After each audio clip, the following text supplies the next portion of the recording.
그 교회에서 예배 드리는데 휴대폰이 계속 울리니까 목사님이 좀 교인들한테 좀 싫은 소리를 하셨대요. 아이고, 예배 드리는데 그런 정도의 준비나 마음가짐이 되셔야지 어떻게 이렇게 자꾸 휴대폰을 울리게 하십니까? 그러면서 이제 막 그렇게 교인들한테 권면을 하는데 또 어디서 전화 벨 소리가 또 들리는 거예요. 그래서 목사님이 아니 내가 이렇게까지 얘기하는데 어디서 또 전화벨 소리가 들리냐고 그랬더니 교인들이 다 목사님만 쳐다보고 있고요. 알고 봤더니 목사님 주머니에서 전화벨이 울리는 거예요. 목사님도 실수할 수 있잖아요. 얼마나 목사님이 민망해요. 전화기를 탁 꺼냈더니 목사님이 또 전화기를 받더래요. 그러면서 이러더래요. 예, 주님 말씀하세요.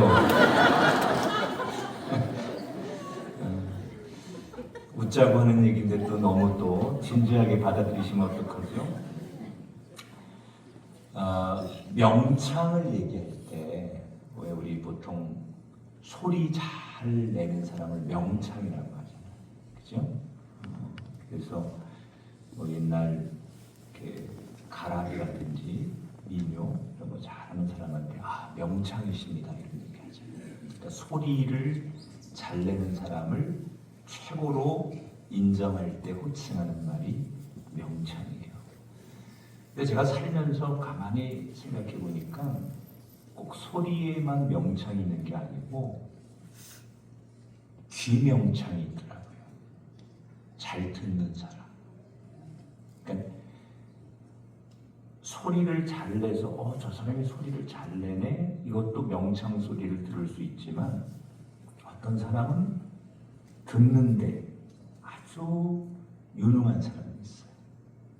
근데 사실 우리 사회가 말 잘하는 사람하고 잘 듣는 사람하고 누가 이길까요? 어떻게 잘 알아요? 이제 어제 하루 나하고 했다고 척척 맞추시네요. 사실 할렐루야. 사실은 잘 듣는 사람이 이깁니다.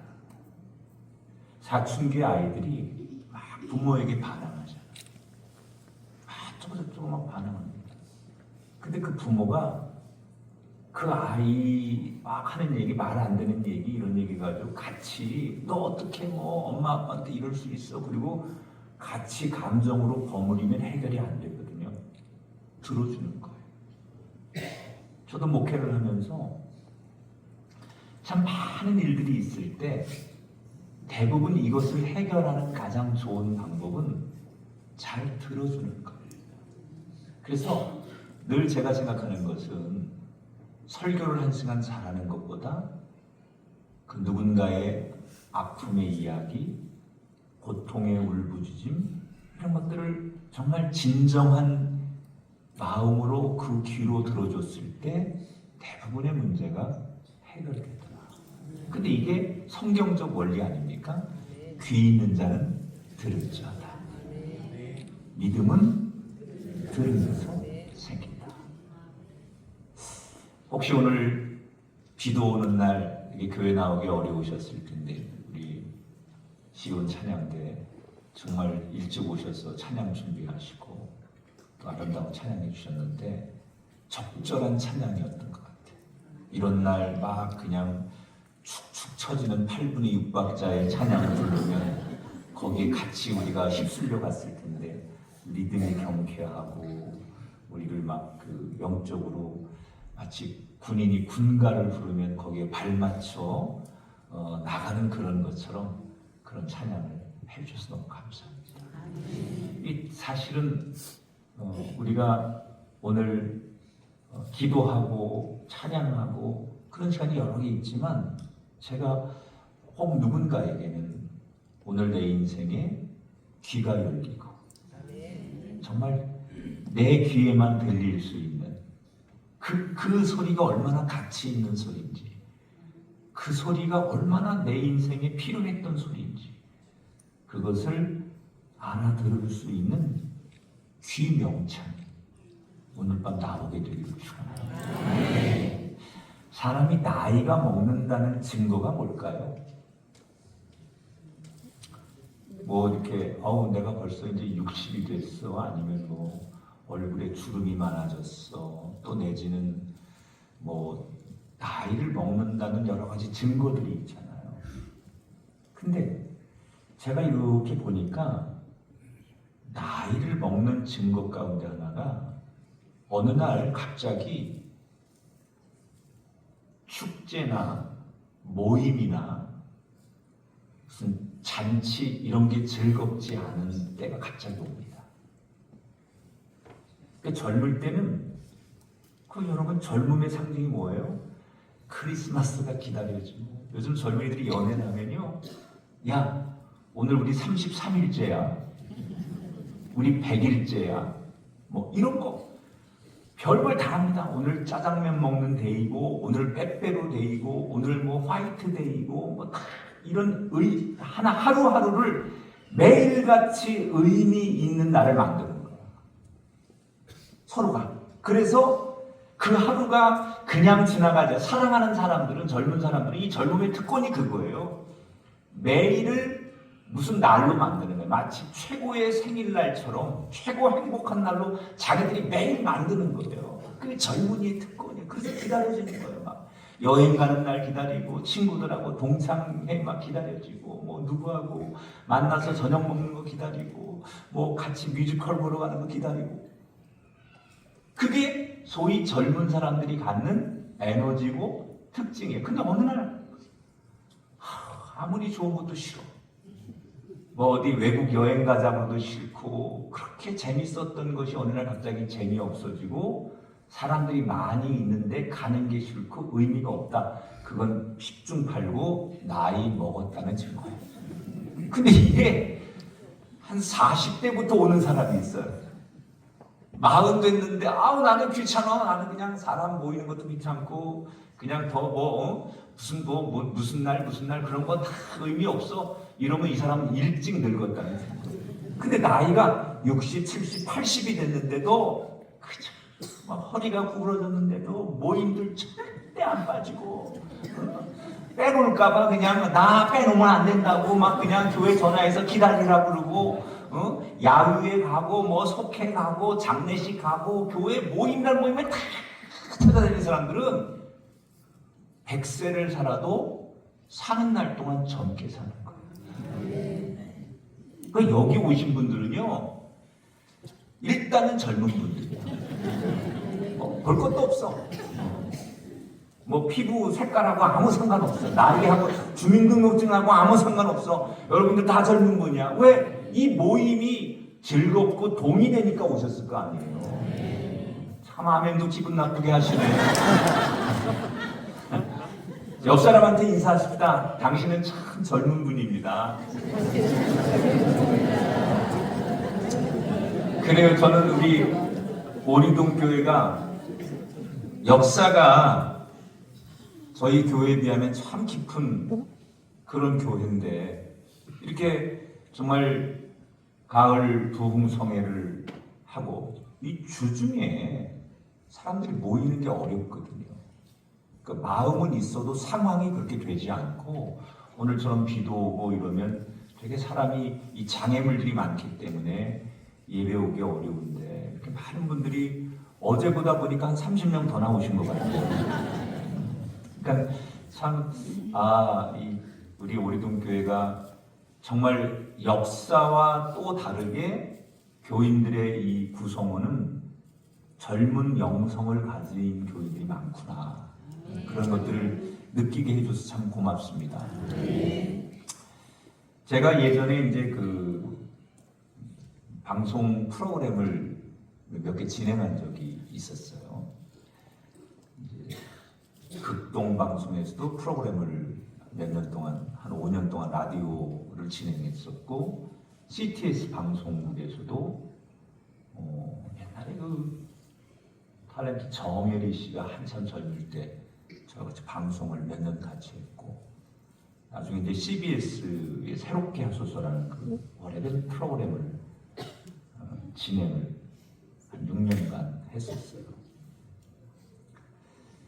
근데 그때 이제 그 간증을 하러 나오시는 분들 한 분 한 분이 제 인생에 참 좋은 스승과도 같으신 분이었고, 저는 어떤 마음이 있냐면 바쁜데 내가 일부러 위대한 위인전을 따로 책을 못 읽을지라도 그 방송에 가서 그분 한 인생이 살아오면서 깨달은 것, 그리고 그들이 역경을 이기고 마지막에 승리하는, 특별히 하나님 안에서 승리하는 이야기를 들으면 배울 게 너무 많은 거예요. 그래서 제가 방송을 진행하는 게 아니라 내 삶에 뭔가 배움을 줄 수 있는 시간이 그 자리라고 생각하고, 꼭 뭐 교수님을 통해서 강의를 들어야 배우는 게 아니라 가장 좋은 배움은 인생을 살아가는 사람의 삶의 이야기를 통해 느끼는 거잖아요. 그래서 참 많은 분들에게 배우고 얻고 또 감동적으로 눈물도 흘리고 그러면서 제가 참 행복한 시간을 보냈어요. 그때 출연했던 분의 그 이야기 중에 하나를 소개해 드릴 거예요. 이분은 평생 바다에서 원양 어선을 타셨던 뱃사람, 나중에 이제 원양 어선의 선장으로 계시다가 은퇴를 하셨어요. 그런데 그분의 삶이 굉장히 드라마틱해서 방송을 나오셨는데, 제가 이렇게 물어봤습니다. 평생 바다에서 사셨다는데 언제 처음 원양 어선을 타셨습니까? 그랬더니 중학교를 졸업하고 처음 원양 어선을 탔대요. 그래서 그 어린 나이에 처음 배를 탔을 때 제일 힘들었던 게 뭡니까? 이렇게 질문을 했어요. 그랬더니 이분이, 첫째는 배를 딱 타자마자 육지를 딱 떨어지니까 집이 그렇게 그립더래요. 한 번 나가면 몇 개월, 6개월, 1년 정도를 배에서 있다가 들어올 때도 있고, 그 어린 마음에 집이 너무 그리웠던 게 제일 힘들었고, 두 번째는 대부분 자기보다 나이가 많은 어른들이었는데 그분의 표현으로는 뱃사람들이 그 배 안에서만 살다 보니 언어도 거칠고 행동도 거칠어서 어린 마음에 그런 게 너무 무서웠었다. 그래서 정말 한 2, 3년 동안은 그 하루하루가 너무 고통스러웠고 지옥 같은 그런 시간들을 자기가 보냈다는 거예요. 그러면서 이런 얘기를 합니다. 그런데 목사님, 희한하죠? 사람은 자꾸 적응하니까 언젠가부터 배 타고 있는 게 너무 익숙하고 행복하더라는 거예요. 그런데 제일 무서운 게 뭐냐면, 그걸 극복하고 났더니 제일 무서운 게 갑자기 바다에서 태풍이 올 때가 제일 무섭대요. 이거는 어떤 것하고, 그 어른들의 뭐 언어의 폭력이나 이런 거하고 비교할 수 없을 만큼 가장 무서운 게 뱃사람들에게는 바다 한가운데서 만나는 태풍이라는 거예요. 그냥 우리는 그 태풍을 잘 이기고 산다고 생각하지만 그 공포감이라는 것은 말로 표현을 못한대. 그게 자기를 너무너무, 예, 주님 웬일이시죠? 전화 오니까. 괜찮아 천천히 하세요. 그래서 자기가 그게 너무너무 무서웠는데 한 10년이 지나니까 그 무섭던 파도 치는 태풍을 만나는 상황이 자기에게 어느 날 무섭지 않고 담대해지고 그 파도가 더 이상 두렵지 않은 파도로 느껴지는 날이 오더라는 거예요. 어느 날 갑자기. 그때 자기가 내가 비로소 뱃사람이 됐구나, 이 생각을 했다는 거예요. 그러니까 자기가 10년 전에 배를 처음 타서 뱃사람이 된 게 아니고 직책이 올라가서 선장이 돼서 뱃사람이 된 게 아니라 그 무섭던 태풍과 파도가 어느 날 무섭지 않게 느껴지는 걸 보면서, 아하, 내가 비로소 이제 진짜 뱃사람이 됐구나 라는 것을 느꼈다라고 고백을 하더라고요. 제가 이분의 이야기를 들으면서 인생에 관해서 두 가지 생각을 했습니다. 첫째, 인생은 항해처럼 우리가 살아가는 시간 내내 언제 어디서 태풍과 거센 폭풍을 만날지 모른다는 것. 그 잔잔하던 바다가 갑자기 돌변하듯이 아무 일 없이 살아가던 내 인생에 청천벽력처럼 무슨 큰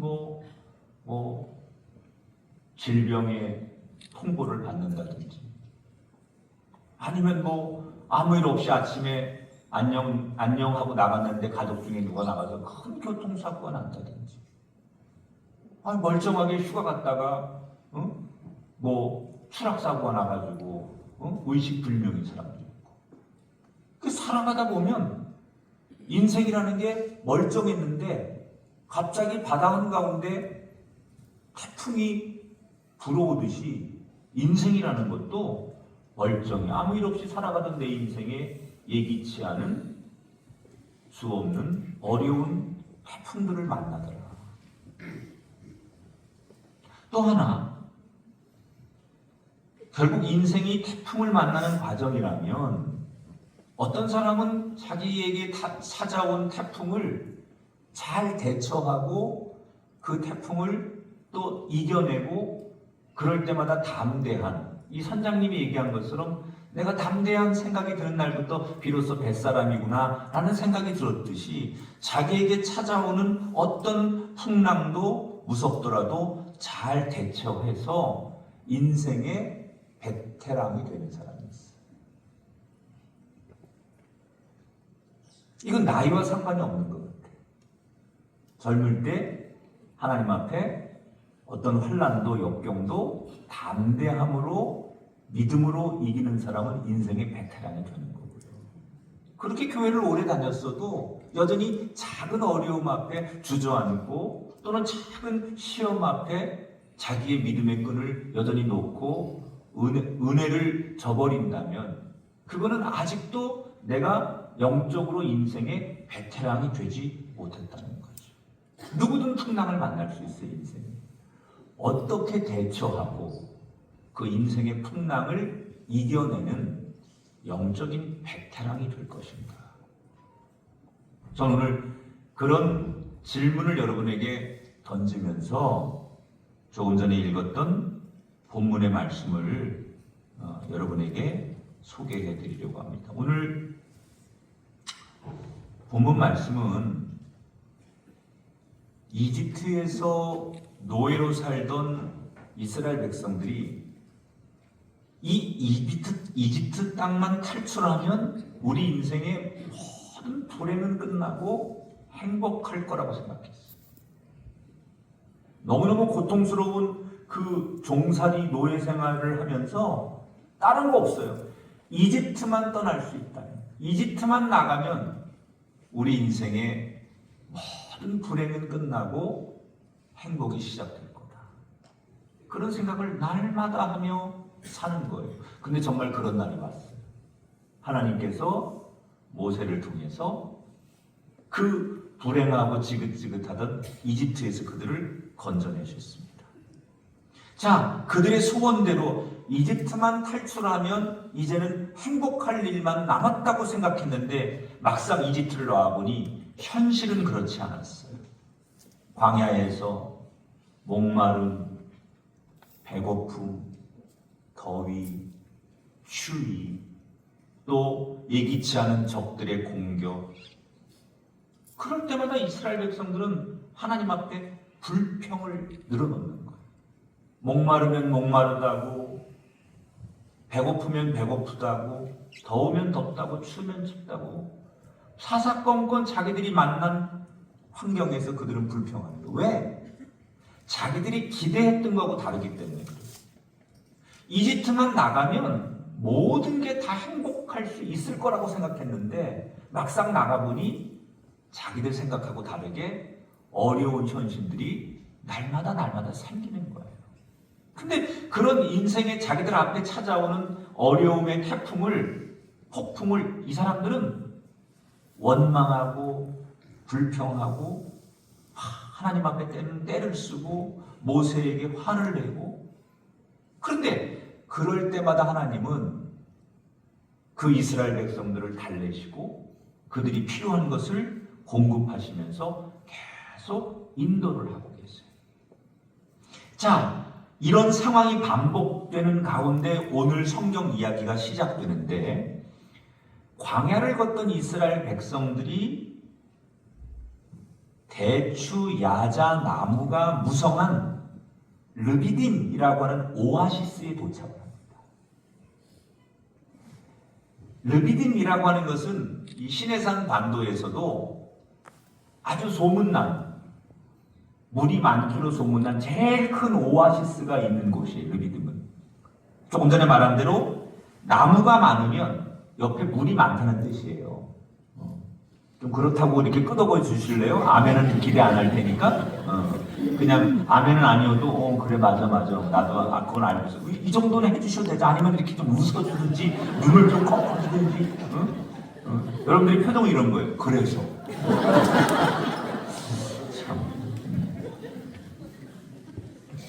그래서 이 사람들은 그 나무가 많은 그곳에 가면 물이 많이 있을 거야 라고 잔뜩 기대를 하고 그런 희망으로 오아시스를 갔는데, 도착해서 그들의 기대는 절망과 낙심으로 바뀝니다. 당연히 물이 많아야 되는 그곳에 아마도 시기적으로 성서학자들은 그때가 물이 가장 없는 건기철이었기 때문에 그 오아시스가 비가 오지 않으니까 이슬방울 하나 없을 만큼 말라버렸을 때, 자, 상황은 어떻든 간에 자기들의 기대와 자기들의 바람대로 되지 않자 습관이 또 나오는 거예요. 그들은 흥분하고 분노하고 자기들의 이 분노를 참지 못하고 완전히 폭발을 하기 시작합니다. 그리고 일단 눈에 보이는 모세한테 따지는 거예요. 나와봐! 야! 당신이 지도자야?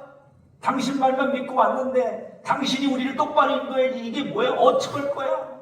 이러면서 막 사람들이 막 모세를 죽일 듯 달려드는 거예요.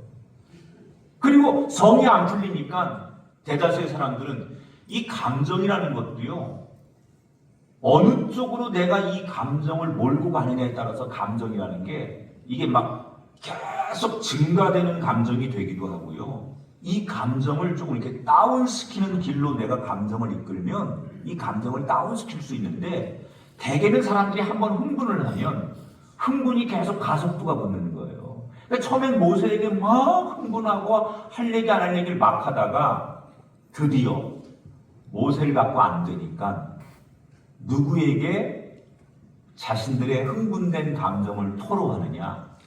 하나님을 향해.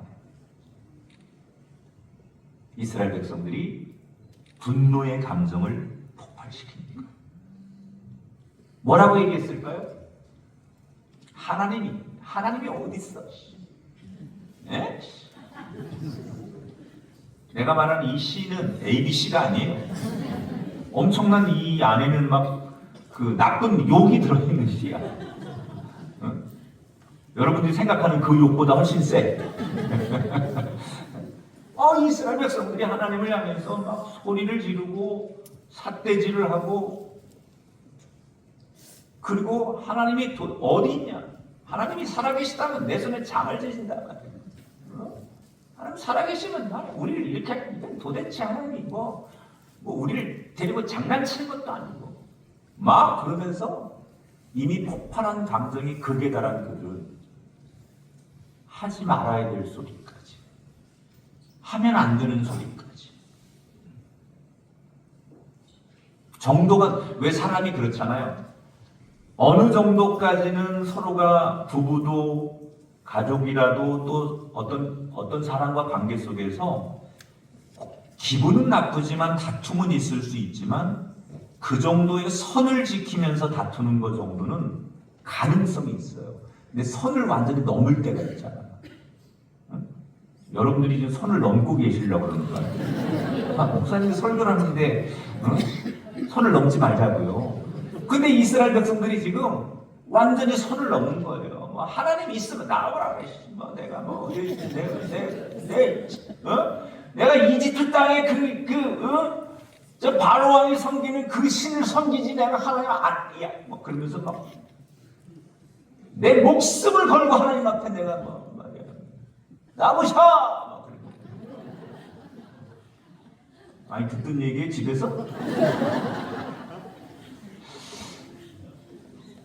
이건 자기는 모르지만 항상 제3자의 눈으로 보면요, 저건 완전 선을 넘었다, 저거는 완전히 정도를 벗어나고 너무 지나치다. 하나님이 있다면 나와보라고 해? 내 목숨 걸고 하나님 앞에 뭐 이런 얘기를 했다는 얘기 뭐예요? 이건요 이런 거예요. 하나님께 수모와 모멸감을 주는 질문을 던지는 거예요. 하나님은 인격적인 분이에요. 그러니까 우리도 어떤 사람이 뭐 예를 들어서 일을 하다가 선생님 이거 왜 이러십니까? 그리고 뭐 운전을 하다가 또는 뭐 이렇게 그런 뭐 작은 실갱이가 있을 수는 있잖아요. 그런데 뭐 이렇게 선생님 이거 뭐 이렇게 하시면 다칠 뻔했잖아요. 이렇게 톤을 높이면서도 그 말을 존댓말을 한다든지 호칭을 그렇게 하면 대개는 그 싸움이 선을 넘지 않기 때문에 해결이 됩니다. 근데 어때요? 젊은 애가 딱 나왔는데 야 너 나와봐. 생긴 거는 말이야. 뒷얘기는 안 하겠어요.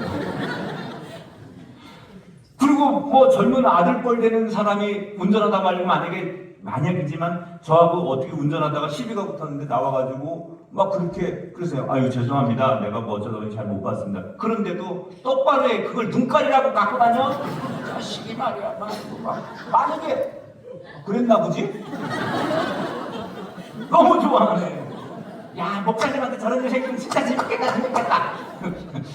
그러면 만약에 이건 선을 넘는 거거든요. 심지어 여러분 가끔 그 TV에서 그런 그 황당한 그런 프로그램 나오잖아요. 뭐 이렇게 그 무슨 윤 변호사님이 뭐 하는 프로그램 같은데 그 블랙박스에 찍힌 영상들 보면 한문철 나도 알아. 윤이나 한이나 문철은 문철이지 뭘 또 그렇게 한 이러고도 3번이나 한 그래.